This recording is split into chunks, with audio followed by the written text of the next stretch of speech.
Buenas tardes, buenos días a quienes nos están escuchando, quienes nos siguen en este podcast. Esto no es un paper, es un podcast creado, producido, desarrollado por el equipo de comunicaciones de IESET Chile, el Instituto Interuniversitario de Investigación Educativa, una institución que agrupa, ¿cierto?, a investigadores e investigadoras de Chile y también de otros lugares de América Latina.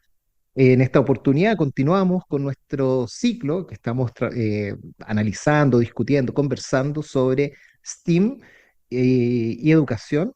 Y hoy día tenemos un gran invitado, agradecido porque tenemos a Francisco Mendoza. Él es doctor en educación, especializado en currículum, e historia de la educación, y desde hace algún tiempo está trabajando en este ámbito de STEAM. Él es profesor investigador de la Universidad Eloy Alfaro y electo vicerrector de la UNAE, la Universidad Nacional del Ecuador. Así que te damos la bienvenida, Francisco, muchas gracias, ¿no? Muchas gracias, Ilich, por la oportunidad.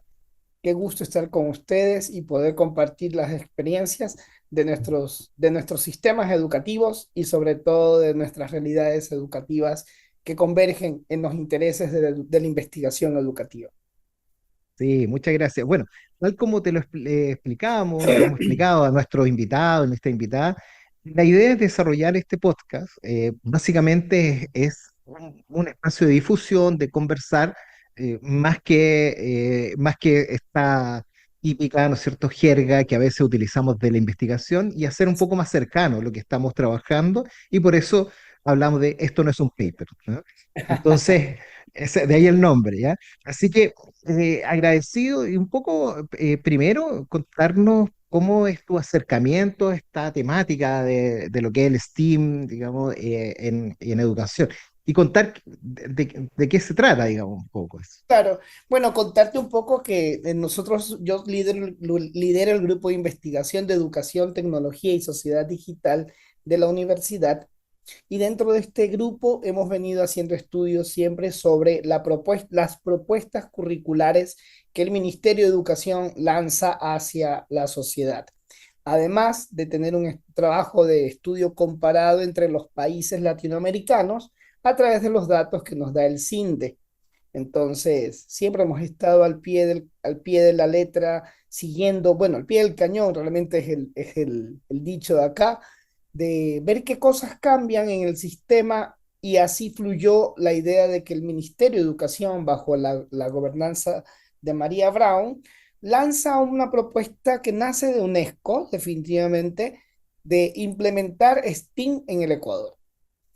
Pero luego vino el análisis de que realmente estamos listos para el STEAM, estamos listos para enfrentar los retos que trae consigo la formación STEAM. Tuvimos algunos conversatorios con el Ministerio de Educación.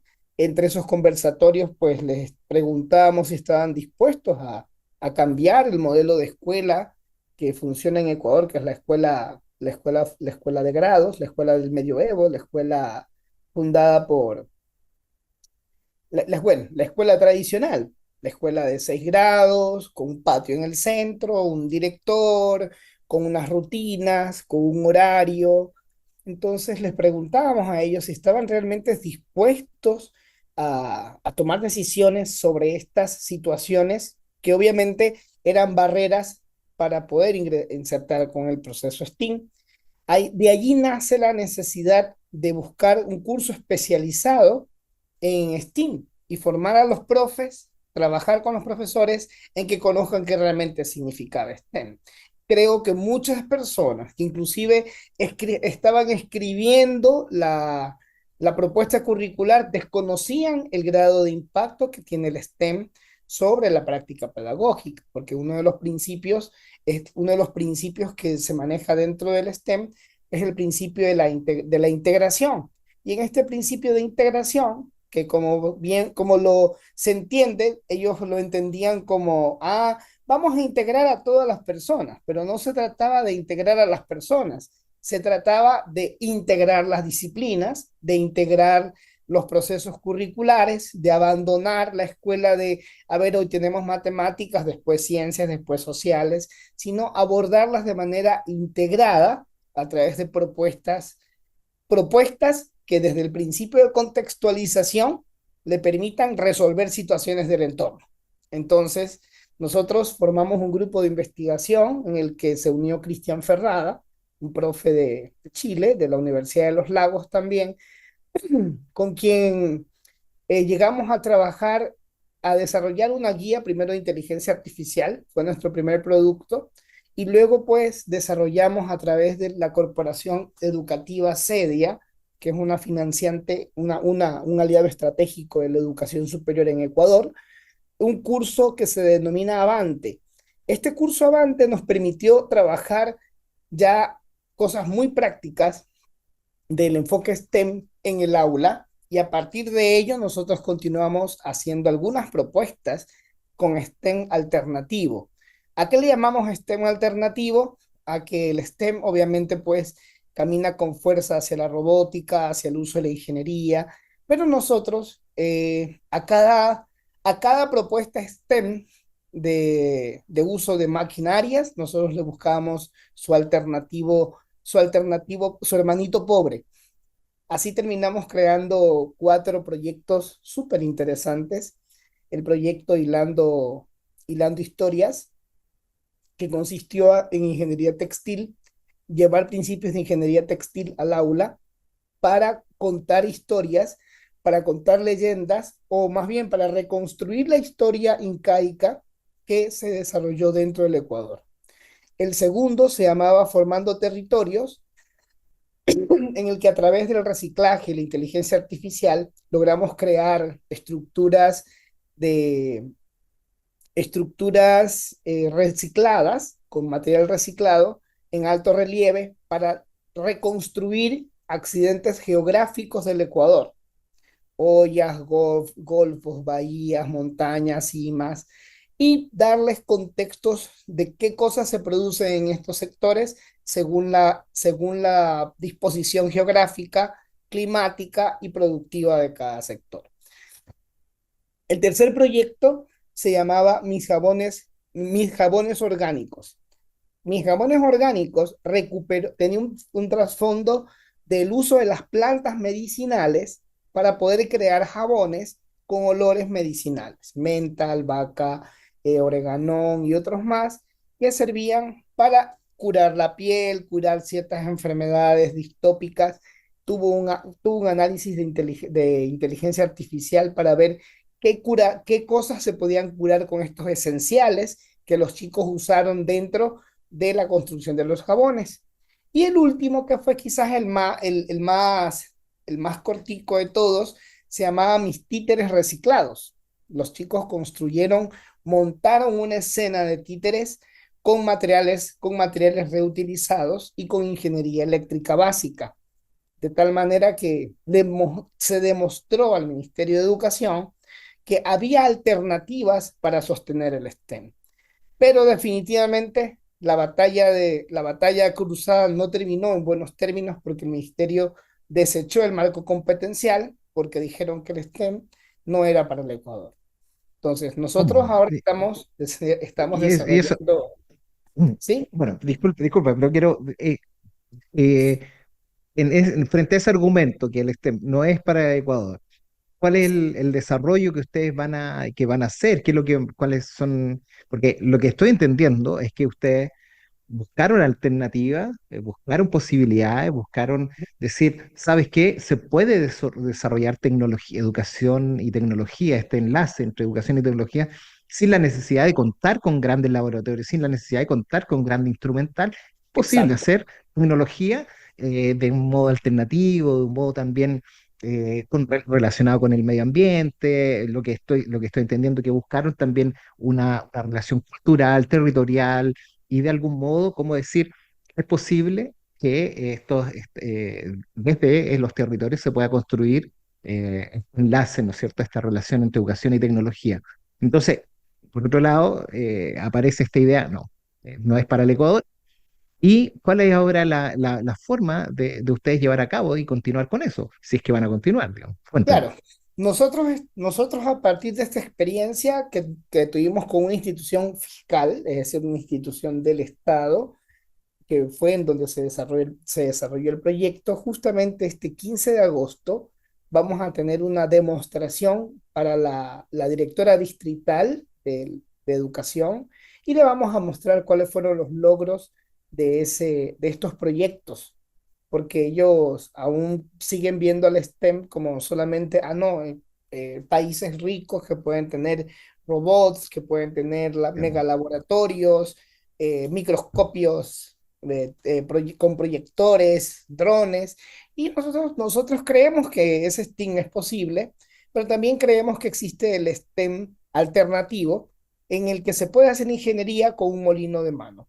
Se puede hacer ingeniería con agujas, con hilos, se puede hacer ingeniería con, con otros medios que no necesariamente están vinculados a la industria, a la gran industria, que obviamente nuestro sistema educativo, que es muy pobre, no va a poder subsidiar.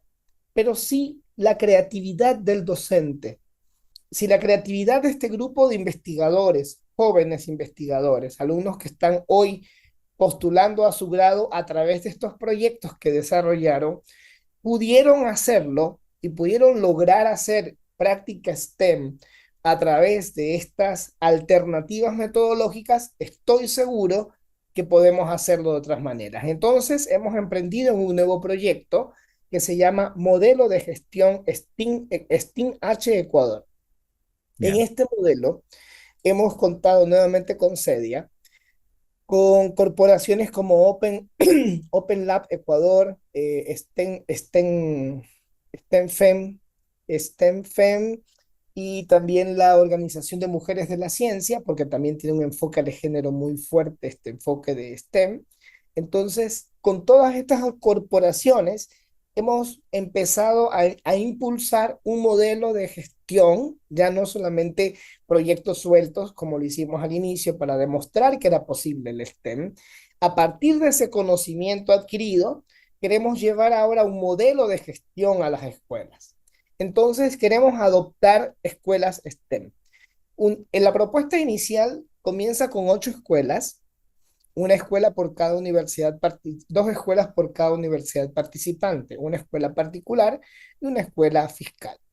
Queremos que los profesores participen en la construcción de estas alternativas STEM y puedan llevarlas a sus aulas, aunque obviamente está el gran montículo sagrado de la escuela que no siempre permite todo tipo de innovación, pero sin embargo, entendemos que la escuela la hace también los profesores. De esta forma, cuando la propuesta está en que los profesores se puedan capacitar en lo que realmente es STEM, ver opciones STEM a través de los proyectos alternativos que creamos. Hemos creado una guía de proyectos STEM con enfoque alternativo. Ya estamos editándola y la vamos a también a cargar junto con el libro de inteligencia artificial, que son como los instrumentos que va a usar el modelo. Con este enriquecimiento nos va a permitir a nosotros crear alternativas para que las escuelas puedan crear su forma de hacer STEM. Luego vamos a sistematizar las buenas prácticas y vamos a comenzar a constituir una red de escuelas STEM. Así vamos a ir haciendo una contrarreforma.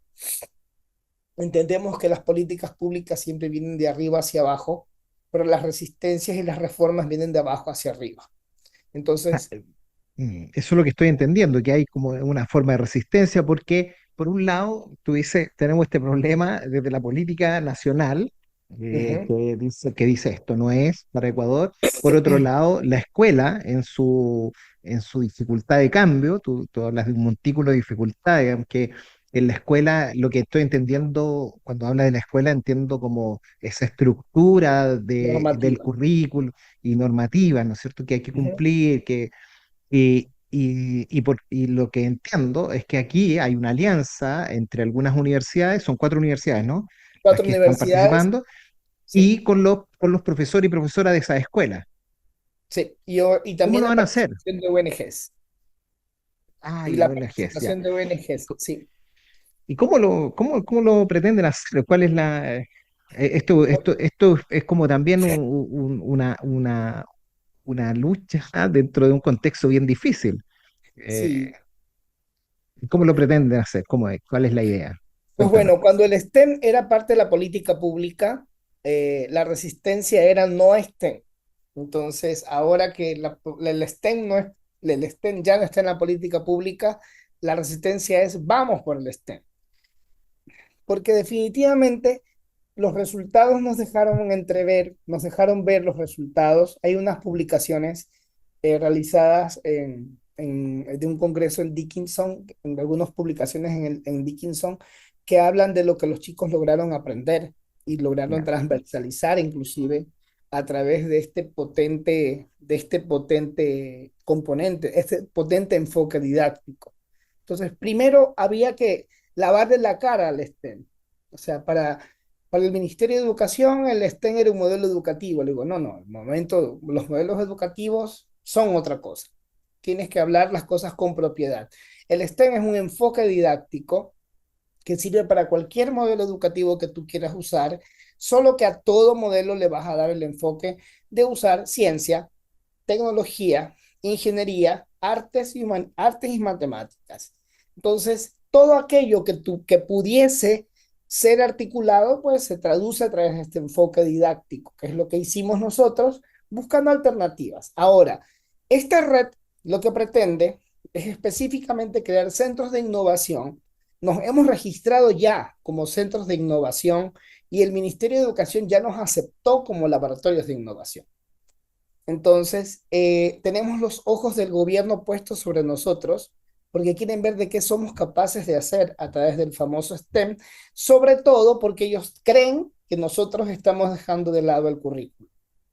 Pero algo interesante desde la lógica curricular es que los caminos para traducir el currículo no siempre son dar clases, no siempre es la planificación estática de donde el profesor habla, el alumno escribe, sino el uso de enfoques creativos o enfoques divergentes como este que para Ecuador aún es un enfoque divergente. Y supongo Entonces, que la apuesta es que después de que pongan los ojos, pongan los recursos también. Bueno, porque esperamos que pongan los recursos, porque ahora los recursos mismos los está poniendo Cedia. Cedia, que es claro, un cooperante. Eh, a través de la red, Una ONG, ¿no? no, ellos no son ¿No? una ONG, ellos son una empresa privada Ah, ya, que empresa privada, ¿ya? distribuye internet, que le distribuye internet a las universidades. Pero para poder Mm, justificar su razón social, ellos tienen unos componentes que se llaman los fondos, los fondos Intel, y estos fondos nos permiten a nosotros como ok, universidades acceder entendí. a recursos. Entonces, ahorita el proyecto cuenta con $60,000 de inicio para poder arrancar la primera fase, que es la construcción del modelo de Ya. gestión. Oye, Luego, Francisco, lo que sí, pretendemos luego es sí, ir por otros fondos, los fondos, unos fondos mucho más fuertes de la Fundación Spencer y poder fortalecer los centros que ya se forjaron como centros STEM e ir fortaleciendo una red que no solo se quede como, ah, qué bonito, nosotros lo hacemos y que los demás vean y aplaudan, sino que estamos haciéndolo de manera como un centro de entrenamiento de profesores para STEM. Entonces, estos 8 centros nos van a servir porque están ubicados geográficamente de forma estratégica por todo el país, nos van a servir para alcanzar a formar a otros profesores que comiencen a mover el STEM en sus instituciones educativas, sea con la visión alternativa o con la visión más recursiva que también requiere fondos, porque obviamente tú entiendes que la ingeniería nos va a demandar de alguna manera la inversión en recursos exacto. específicos para hacer Sí. STEM. Oye, Francisco, y dentro de todos estos proyectos que han desarrollado, dentro de esta experiencia, que tal vez no ha sido tan larga, pero sí ha sido intensa, Uh -huh. cuáles son como los aprendizajes en términos de la incorporación en el aula y también del rol que cumple el profesorado en la escuela. Bueno, frente al profesorado, primero nos encontramos con un tema de resistencia muy fuerte. Y lo primero que tuvimos que lograr con ellos fue flexibilizar su pensamiento. Una vez que se flexibilizó el pensamiento, los profesores fueron los mejores aliados, porque un profesor empoderado es potencialmente un gran investigador. Ese fue nuestro primer trabajo, diagnosticar a los profes, encontrar sus debilidades, satisfacer esas debilidades a través de desarrollo de capacidades, y toda vez que estuvieron listos, comenzamos los proyectos de innovación. Es decir, el profesor tiene total involucramiento en estos procesos de generación de proyectos alternativos, y aunque como bien lo dices, es una experiencia de apenas 3 años, pero es una experiencia que ha sido muy profunda en su desarrollo. Más profunda en el sentido de que nos costó mucho lograr, bueno, pasar de un momento en que estábamos en el argot de la política pública, pues estábamos dentro, declarados como enfoque curricular, y para eso nosotros estábamos en el momento preciso. Y 6 meses después nos tiraron, nos tiraron del coche y nos dijeron, no, no, no, ustedes no. Pero los profesores mantienen su idea. Los profesores han sido, el primer grado de involucramiento está en ellos. Son ellos los que mantienen los procesos activos y los proyectos en desarrollo. Lo segundo, en cuanto a la implicación en el aula, sí, la normativa y la organización estructural de la escuela es un fuerte de resistencia, porque los entes de control, cuando llegan y encuentran a los estudiantes en el patio o buscando hormigas con lupas o haciendo experimentos fuera del aula o, o en el laboratorio de computación, porque no tenemos todo, tienen cosas focalizadas dentro de la estructura de la escuela, para ellos es muy complejo entenderlo y le provocan ciertas resistencias y ciertos sinsabores a los profesores, porque llegan a tratar de deshacer lo que están haciendo. Entonces, definitivamente el sistema no colabora en la implementación de innovaciones, puesto que nuestra normativa es muy clásica en cuanto a la estructura de la escuela y en cuanto a la promoción. Eh, Oye, Francisco, y frente a eso, claro, hay dificultades en la política pública de algún modo que es un poco eh, voluble, ¿no es cierto?, cambiante. Y por otro lado, la escuela que tiene su propia estructura, la estructura de pensamiento. Lo que entiendo que ustedes han trabajado muy fuertemente desde la universidad. Y ahí, ¿cómo se visualiza la formación docente en este ámbito?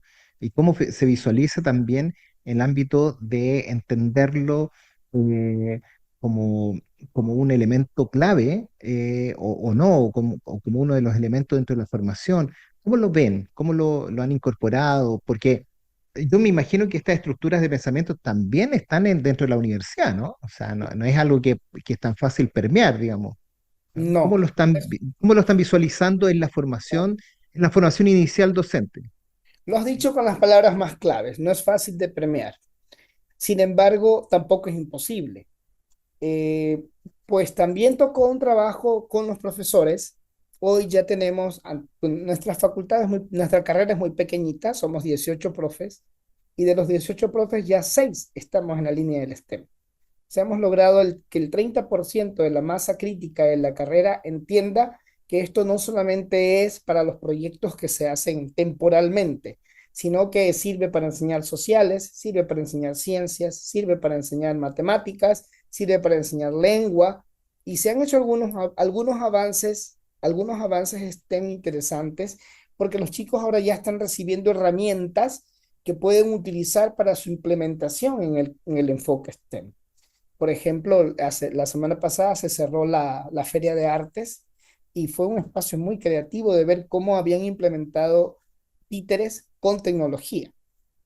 Por ejemplo, le habían incorporado pequeños artefactos que les permitían a los títeres, por ejemplo, mover las manos o hablar, a través del micrófono del propio dueño, hacer actos de ventricología sin ser ventrílocos. Obviamente, pues era un micrófono conectado a un pequeño parlante, pero ya vamos haciendo avances que están incorporándose dentro del STEM, dentro de la formación inicial de los profesores. Entonces, ya para los profesores que estamos formando, STEM ya no es una palabra nueva, ya STEM es una palabra que se está popularizando. Además, que hemos incorporado dentro de la formación, después que han pasado por muchos elementos, hemos incorporado el STEM Teaching como una herramienta para lograr este cierre final de cómo todas estas herramientas que aprendieron durante la carrera se convierten en proyectos de innovación a través de STEM. De esta forma, pues, Ecuador, que tiene un sistema educativo muy resistente al cambio, si yo le pregunto a mi padre cómo fue su escuela, y si estuviera viva mi abuela le preguntara cómo fue su escuela, me preguntas a mí cómo fue mi escuela y le pregunto a mi sobrino cómo fue su escuela, pues encontrarás una total similitud. La escuela no ha cambiado. La escuela se resiste al cambio y no por cuestiones de quererse resistir, simplemente por el imaginario de eficiencia que opera detrás de la escuela. Y en este imaginario de eficiencia que les dice lo que hemos hecho ha funcionado siempre, seguimos haciéndolo igual. Pero el tema es que el sujeto que viene a esa escuela ya no es el mismo. Ah, Y la sociedad a la que va ese sujeto ya no es la misma. Entonces, estamos en una desalineación de la escuela entre la sociedad y que la brecha, cuando yo aprendí este concepto con Emilio Tenti Fanfani en 2005, Tenti lo decía muy preocupado y decía, tenemos 30 años de brecha entre la escuela y la sociedad. Pues súmale a esos 30 20 más y estamos claro, hablando de 50 años de 50 brecha, años. lo cual ya Oye, es bastante preocupante. claro. Oye, Francisco, bueno, vamos un poco a ir cerrando esta conversación que ha sido muy interesante, muy rica. ¿Y cómo te imaginas tú de la transformación que tiene que haber entonces, especialmente en la universidad? Yo te digo porque esto, si bien es cierto, lo están escuchando docentes, lo están escuchando también público general, pero ¿qué es lo que esperaríamos de las universidades en términos de transformar esta formación, de qué? ¿Cómo formamos los docentes del futuro en esta línea? ¿Cómo te imaginas tú? ¿Cuál es tu visión Pues, pensando en la utopía, más que en la distopía, digamos? ¿Sí? pues sí, la utopía nos hace soñar y hace 5 años que comenzamos a pensar cómo mejoramos la escuela y comenzamos a trabajar en buscar alternativas que le sirvieran a la escuela, pues, tú al principio, pues, nos tildaron de esto es imposible de hacer, que, o sea, qué cosas que se les ocurren a ustedes. Pero progresivamente esta utopía, claro, sigue avanzando. La utopía sirve para eso, sirve para caminar. Pero en este camino que hemos venido trabajando como universidad, definitivamente hemos entendido que en nuestros hombros recae la responsabilidad de que el sistema educativo madure. Muchas veces la política pública solamente ve los resultados y los resultados para la política pública son, tengo un 98% de efectividad de graduación, utópico y realmente preocupante porque un país que tiene de que de 100 se gradúan 98, o sea, te deja mucho que pensar. Desde el punto de vista de educación comparada, Ecuador está en el centro del huracán con estas cifras. Pero para ellos eso es efectivo, para ellos eso es efectividad. Pero, ¿qué tipo de ciudadano, qué tipo de ser humano estás devolviéndole a la sociedad? Allí es donde está la pregunta utópica a la que nosotros tenemos que apostarle. Si nosotros queremos realmente como universidad aportar a la transformación de la sociedad, aportar a la transformación de los entornos, pues definitivamente la universidad tiene que fajarse con la innovación. Y no con la innovación desde lejos, porque muchas veces vemos a a la innovación como, ay, nosotros hagámoslo, nosotros hagamos STEM dentro de la universidad. Pero si el STEM no llegase a las aulas, ¿cómo traemos nosotros recursos para que eso sirva dentro de la formación de nuestros profes? Imagínate que la última etapa de este proyecto, que ya se cerró este mes de agosto se cierra, fue llevar el STEM a las escuelas rurales. Y ahora se abre un nuevo enfoque, se abrió un nuevo camino que se llama STEM con enfoque de sostenibilidad en la pesca artesanal. Porque como nosotros estamos frente al mar y junto a las caletas pescadoras, encontramos que el STEM es una forma de enriquecer a los niños y a las madres para que puedan ser, para que puedan utilizar los recursos sobrantes de la pesca para poder crear productos derivados que pueden aportar a la economía familiar. Entonces, no paramos, sin duda No, alguna, muy bien. no paramos. Y eso No, es el muy rol bien. de la universidad. Sí, no, muchas gracias, Francisco, porque también no solo tiene un enfoque de futuro, sino que también un enfoque de justicia social, en el sentido de decir, Así es. vamos que se puede desde el Ecuador, vamos que se puede desde esas zonas rurales. Y así que agradecido, Francisco, hemos estado con Francisco Mendoza hoy día, profesor investigador de la Universidad Eloy Alfaro, Ecuador, y hablando de STEM y educación. Así que muchas gracias, Francisco. ¿Ah? Agradecer tu participación. ¿Mm? Gracias por la invitación, pues, y esperemos poder tener otros acercamientos y seguir fortaleciendo este importante reto que es transformar la educación para transformar el mundo. Sí, y agradecer a quienes nos escuchan semana a semana en este podcast. Esto no es un paper, un podcast preparado por el equipo de comunicaciones de IESET Chile, y que está destinado, ¿no es cierto?, a vincular la investigación educativa con la difusión, digamos, de estas investigaciones, con la preparación también de nuevas posibilidades de comunicación. Así que agradecido, le invitamos a todos y todas a continuar escuchando semana a semana este podcast. Esto no es un paper. Gracias.